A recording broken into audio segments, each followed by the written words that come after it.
Five Rings Podcast, your weekly amateur sports and Olympic sports show with Duane, Rollins, and Kevin Laramee. And now, without further ado, here's Duane Rollins. 2 weeks today, Kevin.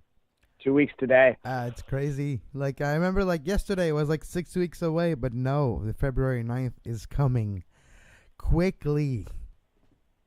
Yeah, it is. And the previews have started. We're going to talk a little bit about the previews that are already out there and sort of expand upon those in our second block. Exciting times. In fact, 2 weeks yesterday, really, because, we're kind of a day ahead because of the time change. And the events are going to start. Curling starts the day before because there's so much curling to get in. So it's like less than 2 weeks, 13 days, and I'll be going in front of my computer watching the Olympics. Yeah, you're saying computer because it's not just your television; it's the computer as well that we watch the Olympics. There's so many streams now with CBC.ca if you're in Canada, live during the Olympics, and a few television as well channels. There's TSN and RDS, which are the official specialty channels, but there's other specialty channels, and there's CBC, of course. So yeah, a lot of use of my remote. It's like the actual first Olympic, Duane, that I have a DVR. I know I'm late to the party, but that DVR is going to be working overtime during the Olympics.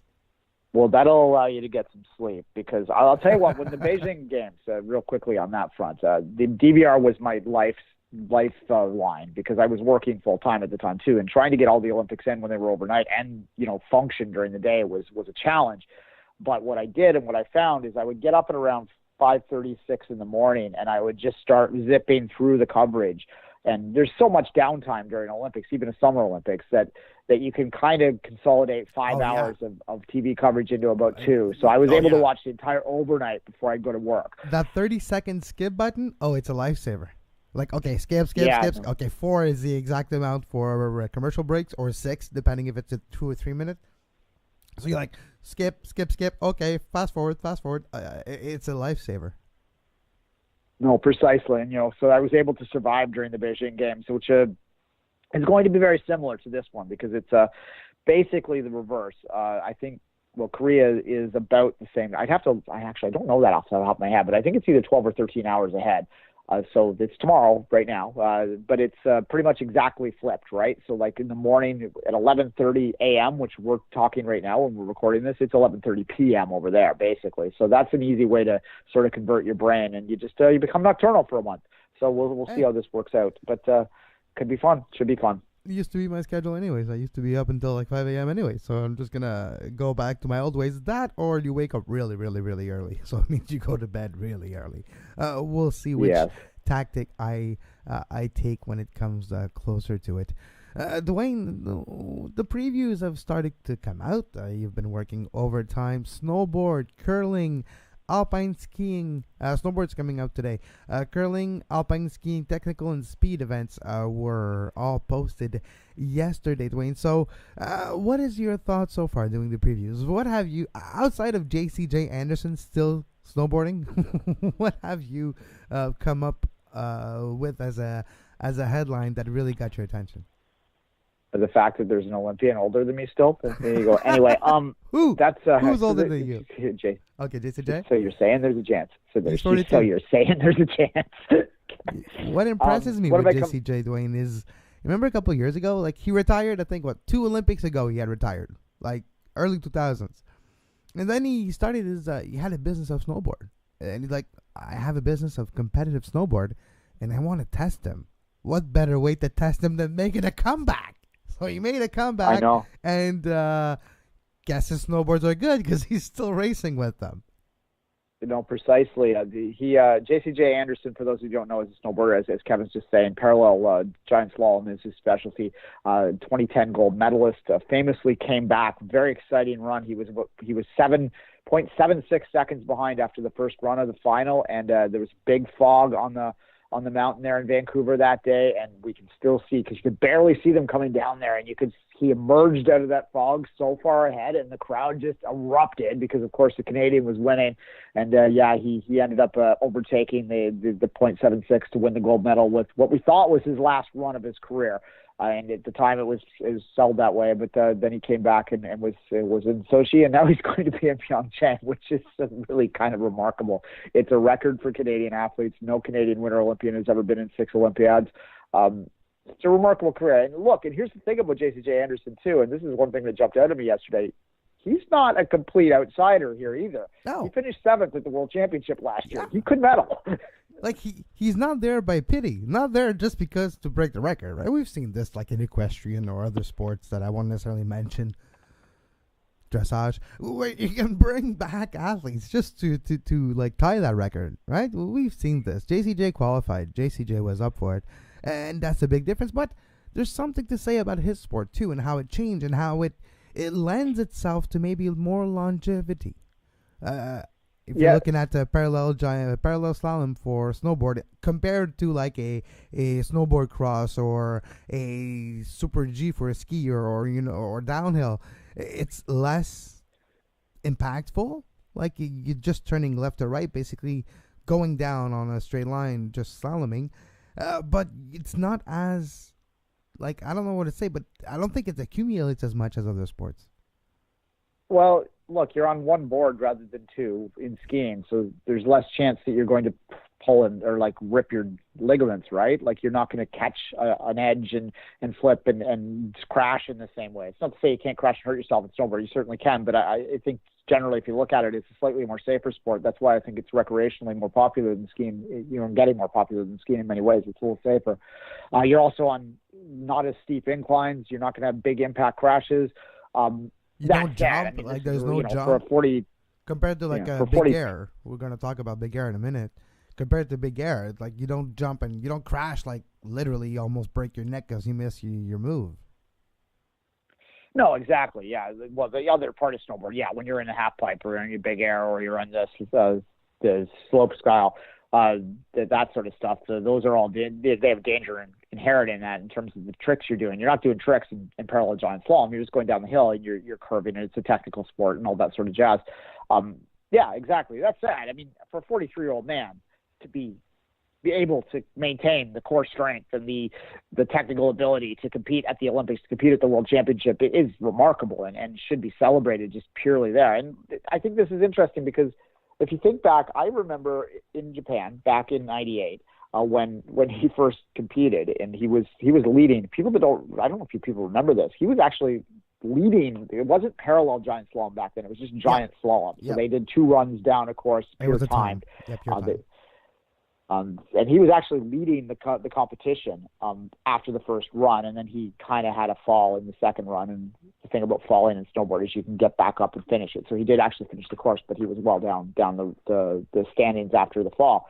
So he was there at that time, and he was kind of a flake. Like, I mean, he had every bit of came from that sort of snowboarding mentality where it's like, whoa, whatever, dude, yeah. But from that, he's turned into like a very successful business person in terms of his snowboarding career. Snowboard design company has become, an elder statesman on the snowboarding tour. He's gone from like, hey dude, to hey man, good job. It's kind of a remarkable story and onto its own. To hey dude, to hey boss. Yeah, precisely. And I think that he's the grandpa of the tour. And like I said, he finished 7th at the World Championships last year. JCJ the Boss Anderson. Yeah, he's if you're named JCJ, though, really you have to work in snowboarding. I think that's kind of you were born to be a snowboarder if your name's JCJ. That or a singer in a pop band. Exactly. And speaking of pop bands, if you're listening to the previews, I really apologize for the K-pop intro, but I know it's going to be in your head forever. That's some K-pop. That. Yeah, black. Here we go. Yeah, but speaking of, it is. That's why I stopped it, because I was going to get stuck in there in my head for a long time. And I've already got things in my head, in my mouth. If listeners don't know, I got a surgery on Wednesday in my mouth and my tooth. And I don't want any more things stuck in my head this week. So that being said, snowboard and big air. There's snowboard preview is going to come out today on the network, on the Five Rings podcast feed.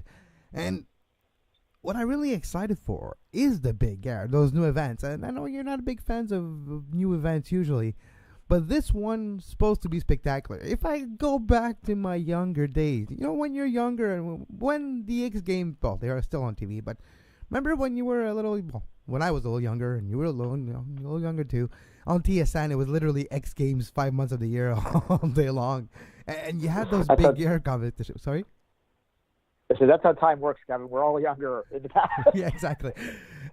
Remember those big air competition, how crazy and insane they were? Well, now it's an Olympic sport.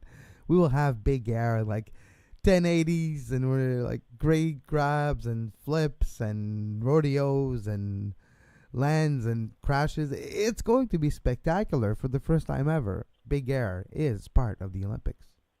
Yeah, look, the best comparison I can do if you've never seen this before, it really is spectacular. And Kevin and I think, agree that this will be the sport that everyone is talking about during the games. When they see this for the first time, they're going to be, oh, my God, that's spectacular. The size of the jump, like, what? They go down that? And they jump off this? No. That's insane. Precisely. And look, the best comparison I can make are the aerials on the freestyle skiing side of things. And those are pretty spectacular too. When you go down and up to like basically the 90-degree incline and do the flips in the air and land on the downhill portion of that. And it has that element to it. You're going down a hill, you're going up the jump, and you're doing flips in the air. It's very similar, but you're on a snowboard, first off. And second off, you're not just going up, you're going up and out. So you're jumping a distance too. So you're combining aerials with ski jump, with literally flips, right? Yeah. And you're marked on how far you go, how high you go, and how hard your tricks are. And it's really YouTube it. It's on YouTube. You can find examples out there. It's really going to be spectacular. And if you're Canadian, which we are, there are Mark name is escaping me right now. So Mark McDermott. Yes, there's a Maxence Parot as well, guy from Quebec. Those guys are rock stars though. Like if you're not don't follow like action sports or X Games or Do Tours or stuff like that, you don't know those guys. But those guys are rock stars, superstars, millions of followers on social media. Those guys are the real deal. And now, like, they have a star system basically in that world, and that star system is going to take over the games. It's coming over to the game. It was kind of there, with the Shaun Whites and others, Maxence Parot and all in the half pipe, right? The last Olympics, but now with the big air and that world literally coming to the Olympics is going to bring a breath of fresh air for the listeners, for how things are filmed, shot, and the attitude as well. When you watch a big air competition, what's really jumps at you even through that screen of the TV or the computer or your phone that you're watching on is the camaraderie. Is the friendship, the brotherhood that those guys have together. It doesn't really matter. Like, they'll be upset if the guy don't win, and it's like, but the appreciation of the sport, how they encourage each other, how they support each other. When one of the guys fall and hurt himself, the support they all give each other. This is what it's all about too, and that's what's refreshing too with that sport. No, precisely. And look, you talk about Shaun White and sort of he was the first superstar of the snowboarding world, right? And he's no longer around. And one thing I've noticed too is that because of that influence and because of the X Games sort of going global and these sports getting into the Olympics, what you're seeing now is back then it was really just the Americans and maybe a couple Canadians tossed in there, and you had like a those Brazilian are the guys out of nowhere. Yeah, now it's a global sport. Like snowboarding is much more democratic, I'll call it, than skiing. Skiing is a rich person sport. Let's be honest. Alpine skiing is very much whether you can get on big mountains and pay the lip fees and get up there and do that stuff. Whereas snowboard, you can grab a snowboard and you can go onto a small little hill anywhere in your own little town and you can learn how to snowboard and you can learn how to do slope style and tricks and things like that. So it's a much more democratic sport. So in that way, I think that's really neat and really something that's refreshing. I love alpine skiing, don't get me wrong, but there's something, like I said, democratic is the word I keep coming back to, something more accessible about snowboard that makes it an international sport. If you look at some of the... Less elitist. Let's call it a spade. Less elitist, just because over the years, skiing has become... Now it's a little bit less, maybe, with the regeneration of skiing demographic that is happening and and skiing resort lowering the prices and making it more affordable and accessible. It is changing, but for a long time, skiing was seen and viewed like, just when you think of skiing, oh, that guy in Aspen, just it's all it's the elitist part of it. But now, yeah, you're right. Snowboard, it's different culture. We're talking about the punk culture of the 80s and the snowboard and the alternative sports and the rise of that culture in itself. Yeah, and that fascinates me that now it's part of the Olympics. And the Olympics, for the longest time, Duane, you remember just how, like, you were not even able to do backflips and, like, moguls and stuff because they want to stay the Olympics, right? Conservative. Now it's embracing themselves to more risk and more spectacle and more entertainment aspect of it too. No, precisely. Look, when I was skiing, I still ski occasionally, but I mean, I live in the city, and for me to get to a ski hill, I have to go 3 hours north, and then I'm only at Blue Mountain, which is kind of, mountain is a very loose term, right? So exactly. So I don't get that as much as I used to. But in the 90s, I used to ski all the time, and back then, snowboarders were kind of still frowned upon. But now resorts are like making slopestyle courses. They're trying to accommodate this next generation because they realize that they've kind of got to elitist and are now embracing. It's not even at the point anymore. I'm sure young enough listening to this, you probably think it's absurd, the fact that snowboarders would ever be frowned upon, but they really were. I was used to go to resorts where they would have like times where snowboarders weren't allowed on the lifts. Like, that's not that long ago, but here we are, and it's, as I said, they sort of forced their way in the door, and they've added a great breath of fresh air to the game. So we're, the bottom line we're talking about here is we're looking forward to the big air, and slopestyle too is fun. That's where you have you got the terrain parks. It's literally what we used to call like the park, right? It's a skate park. It's like the snowboard park. Precisely. It's literally like a snowboard park built on a slope. So that's why it's slopestyle. Yes. All right. As a final thought of this, before we take a break, we'll come back. We'll talk a little bit about the men's hockey tournament, which we promised you last week. I just want to have an open message to the IOC, if you're listening, which I'm sure they are. Skateboarding, get it in the summer games ASAP.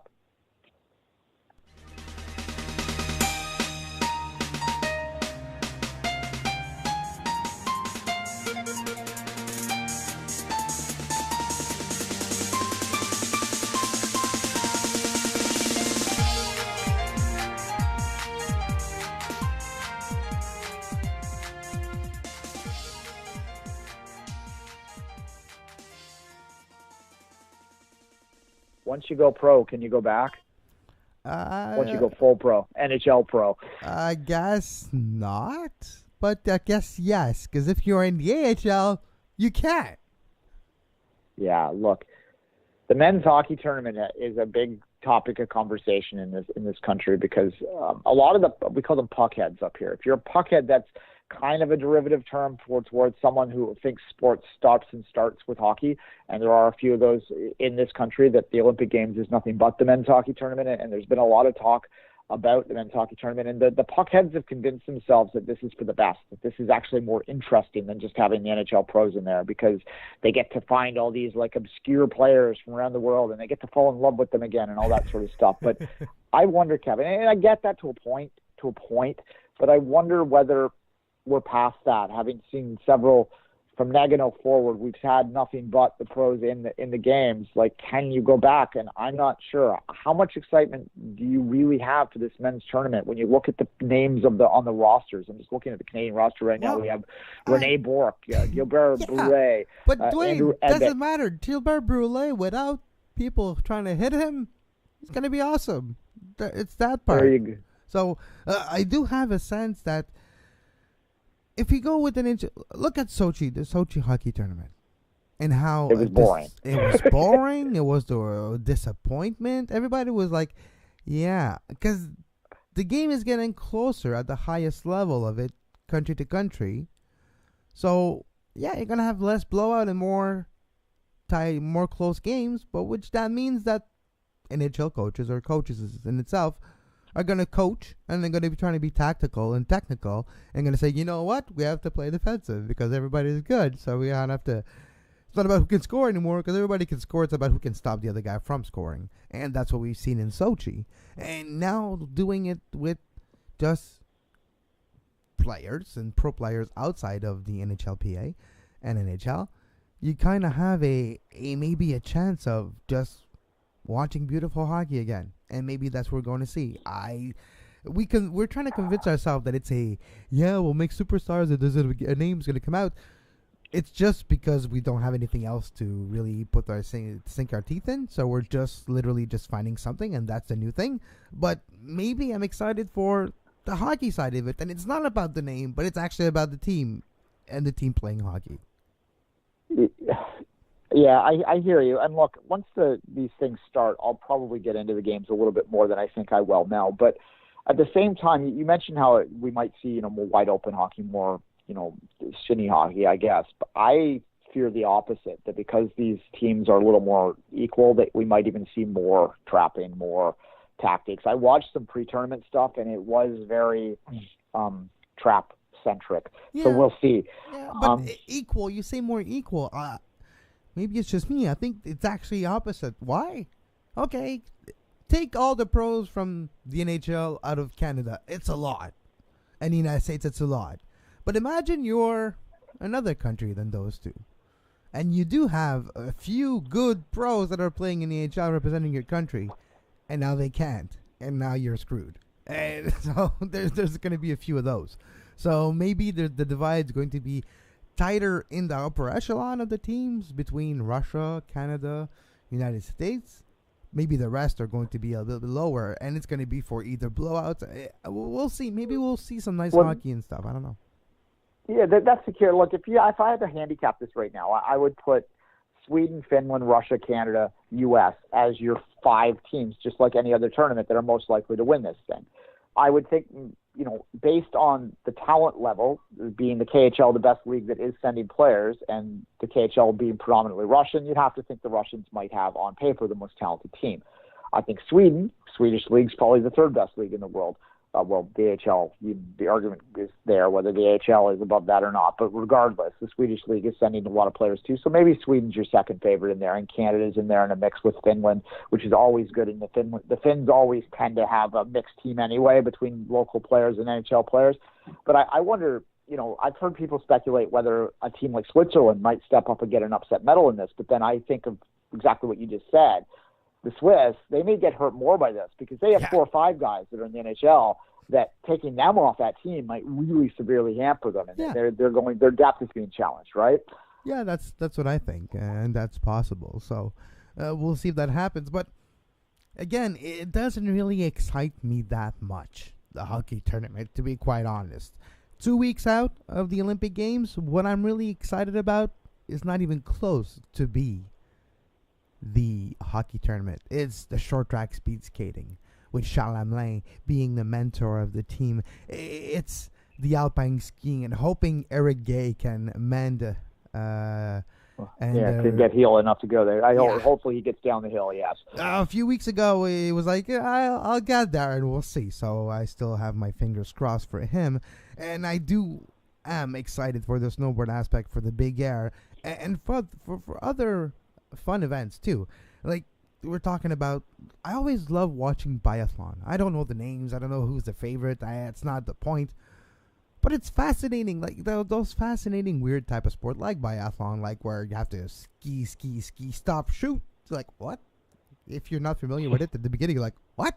That's an Olympic sport? Yeah, but it's, for me, that's what's fun. It's like the ski jump for me. Like pure classic ski jump might be the event that I'm most excited for, just because of the grace they have in the air, and then how they land, and the distance it looks like nothing, but when you see it in real life, you're like, holy. And yeah, it's those little things that always fascinated me.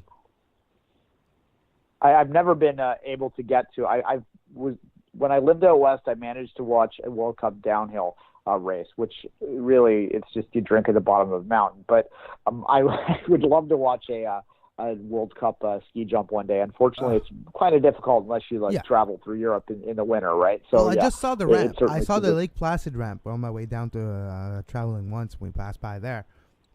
I just see it, and it's like, wow, okay. Oh, it's tall, yeah. Like 80 meters, like 90 meters, K90, K120. So 90 meters, it's Yeah, it's a lot. It's like 80 human beings put together. It's like that tall. There you go. It's well, when they teach you go down like a 10 meter when you start. Like it's like what they're doing is pretty incredible. And they're interesting. It's certainly a fun sport to watch. If you talk about what I'm looking forward to, putting men's hockey, I think we've sort of dealt with we'll have to see how we react to it when it happens. Yeah, we'll have to see. There's no doubt. We'll talk about it on the daily shows, right? Because if you don't know, if you're brand new listeners of the Firing Podcast, we go daily during Olympic Games. It's going to be our third Olympic Games where we go daily. It all started in Sochi. We went to Rio, and now we're going to PyeongChang on a daily basis, starting on probably the 10th, right? Because the 9th is maybe we'll go live during the opening ceremony. We tried to do that last time, and it got a little long because the March of Nations can be a bit tedious. So maybe we'll go live after the March of Nations or something like that to talk about it or something. We'll have a show that day, I'm sure, anyway, or that morning. I don't know what time. I got to get the times in my head. I really haven't wrapped my head around it yet. At any rate, so we'll see how we react to that. And look, there's truth to the idea that you look at this Canadian lineup, and it's an older team, but I bet that at least one player from this Canadian lineup will end up getting an NHL contract for the rest of the season to help a playoff-bound team out. I guarantee you that will happen, and that will be the storylines we're talking about. But when it comes to hockey, I'm more looking forward to the Canada versus U.S. on the women's side again. I'm not really looking forward to the women's hockey tournament in any real way other than those games, those two games that they play each other, because let's face it, it's still a massive divide between those two countries. Finland did beat Canada for the first time ever within the last Olympiad. The U.S. has dominated the World Championships once again. It's the same narrative we've had heading into the last two Olympics, where the U.S. is winning all the World Championships, and then Canada wins at the Olympics. So we'll see whether they can make it 3 in a row or 4 in a row. I guess it would be, wouldn't it? They lost the first one, so was it 4 or 5 in a row? I'd have to, win. So they have to defend that, and it's always a hell of a game, and it's always a lot of fun, that gold medal women's hockey game. We're looking forward to that. One of the highlights of it. We have to put up with a lot of blowouts before that, and hopefully they'll narrow the gap a little bit. But last, we'll see. Exactly. Other than that, you talked about what else I'm looking forward to. The snowboarding, having done the preview, which will come out a little bit later this afternoon, I'm very excited to watch that. And there's a lot of Canadian medal hopes in that, and it's going to be a lot of fun to watch. I'm really excited to watch moguls, as always. I'm excited to watch all of the skiing events. Short track, as you mentioned, is always a lot of fun. And I'm actually, for the first time in a long time, looking forward to watching some of the figure skating as well. It's not really my sport, but there's a lot of really good Canadian stories in there. There's a lot of really good, really spectacular work being done on the men's side, especially with the 5-6 quads in a program. It's very athletic now to watch, spectacular to watch. So it should be a lot of fun across the board. And those are the next long are the days of the Fabrice Cantaloro and Elvis Stoico doing triples. And quads as like a quad one out of nowhere. You're like, wow, it's revolutionary. Now we're talking about 5 revolutions. Can you imagine a five axle? It's crazy. Yeah. Well, Quint. We're looking for a Quint to come into this thing at some point. Yeah. Look, it should be a lot of fun. And as I said, Canadian content there. Canadians, in fact, I would put the Canadians co-favorites for the team medal with the with the athletes from Russia. Olympic team. Competing under the Olympic banner. Yeah, wearing we have to figure out what we're suits. going to call them. What are we going to call the Russians during the games? We have to come up with a name so that we don't stumble over it. Let's call them something that's a little dismissive. Okay, so it's the athletes representing Russia. So as ARR under so the AROX under IOC. All right, we'll figure. Yeah, we'll figure. Let us know on the social media what we should call them. Cheaters might be. We'd have to say alleged cheaters. Yeah. The alleged cheaters. We could call them that. Alas, maybe that's not fair if they're clean. I guess. Anyhow, all right. I know. On that note, we have to maintain a certain level of innocence, right? You're innocent until proven guilty.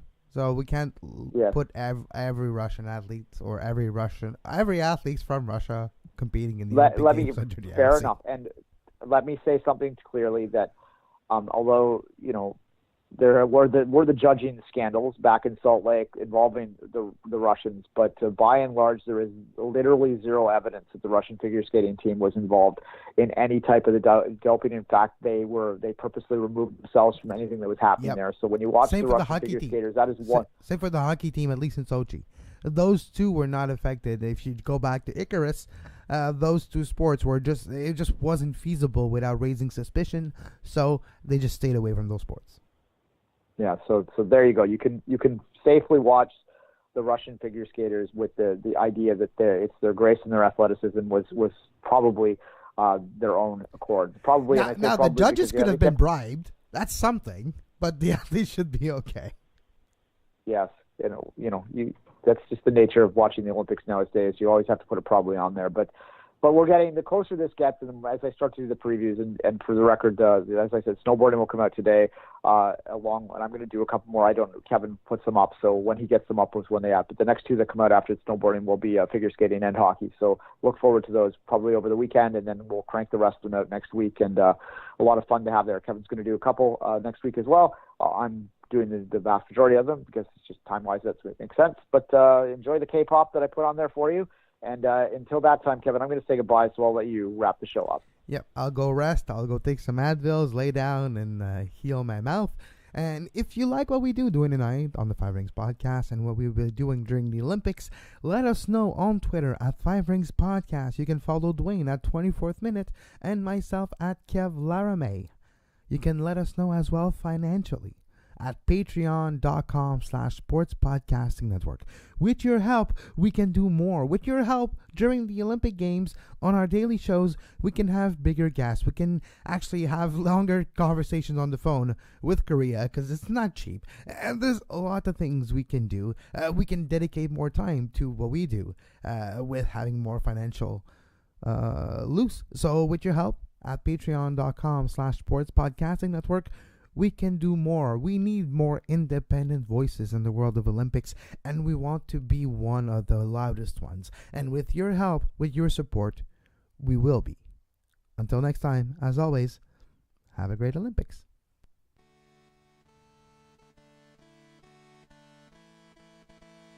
This has been the PyeongChang Winter Olympic Preview on the Five Rings Podcast. I'm Duane Rollins.